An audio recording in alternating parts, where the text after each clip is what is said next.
Anasema Marko 9:42, na yeyote atakaye mkosesha mmojawapo wa wadogo hawa waniaminio, afadhali afungiwe jiwe la kusagia shingoni mwake na kutupwa baharini. Na mkono wako ukikukosesha ukate. Ni afadhali kuingia katika uzima ukiwa kibutu kuliko kuwa na viungo miwili na kwenda zako jehanamu. Ni kwa nini Mungu anatengeneza mazingira ya viungo, kwamba kila kiungo kinaweza kikatenda dhambi kikaukosesha? Sasa ni heri katika kile kiungo kilichotengeneza mazingira kikakukosesha, ni heri kaking'oe. Kwa nini Mungu anafanya mfano wa namna hiyo?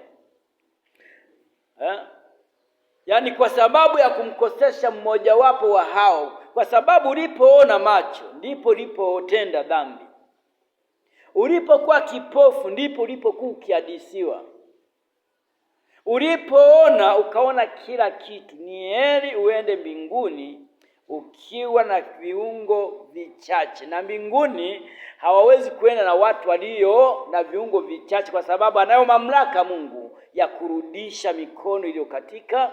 Anayo mamlaka Mungu ya kukuumba tena upya na ukawa kama mwanzoni ulivyokuwa.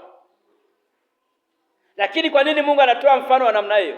Mwanadamu ni vigumu sana kuelewa mifano, kwa sababu haijui mifano ya Mungu yote, ila anaona ya kwamba ni mwanadamu kama wanadamu wengine. Ndio maana ametoa sana mifano mingi.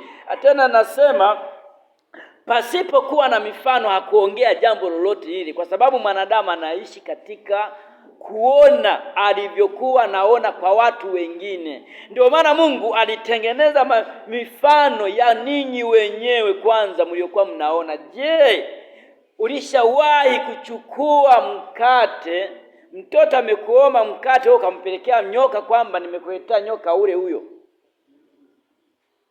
Jibu wewe mwenyewe unalipata kwamba unampa Yesu kwamba hapana.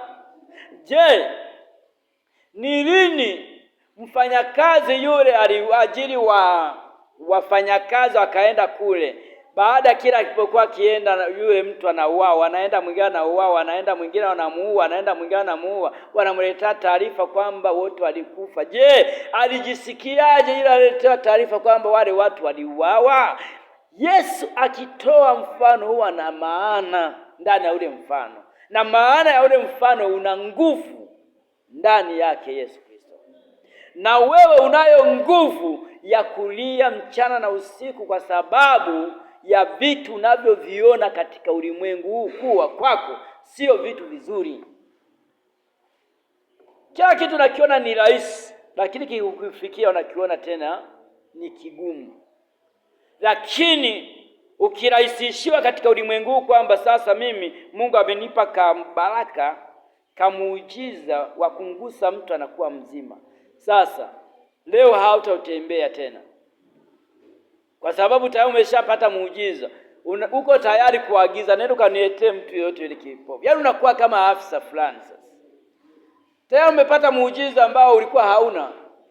Na wengi wameshaiomba, wameshalala makaburini, walishalala milimani, walishalala mamiti, walishaenda kila kona ili kusudi watu wawatambue, wanakubalika mbele za Mungu. Lakini Mungu yuko pale pale. Yaani hatishwi na mtu yoyote yule. Yeye yuko pale pale. Ni mradi umekubali uungane naye, naye atafanya kazi na wewe. Na ndio maana Biblia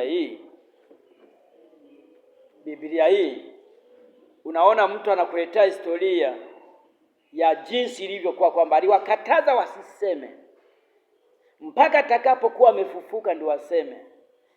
Walikuwa na maana ipi kuwakataza wasiongee mpaka atakapokuwa amefufuka ndio waongee? Alikuwa na maana ipi? Ukiingia kwa Yesu Kristo na ukaanza kuomba, utaona mmoja baada ya lingine, ndio ipo utakapokuwa unamuona yaliyomo ndani ya moyo wake Yesu ni haya, kwa sababu kwenye Biblia huwezi ukayakuta yaliyomo ndani ya Yesu Kristo. Utasoma kuanzia Mwanzo mpaka Ufunuo, utasoma kama mtu anayesoma karatasi na gazeti, lakini yaliyomo ndani ya Mungu ni mpaka wewe mwenyewe ujitoe, uende umulilie Kristo hata siku moja, siku mbili, siku tatu. Ndio maana anakuambia mengineyo hayawezekani isipokuwa ni kwa kufunga na kuomba. Funga na kuomba. Kwa ukienda kufunga na kuomba, ndipo utaanza kuona moja baada ya lingine, moja baada ya lingine, moja baada ya lingine. Unajua Mungu yuko hapa. Ninapomulilia, ninapomuomba, Mungu simtafuti mbali. Lakini utakapoanza kutaka kusikiliza duniani wanasema nini, ndipo utakwenda kudanganywa. Utadanganywa. Na ukishadanganywa ndio utapata makubwa sana ndani ya ule udanganyifu. Ndipo nakwenda kupotea.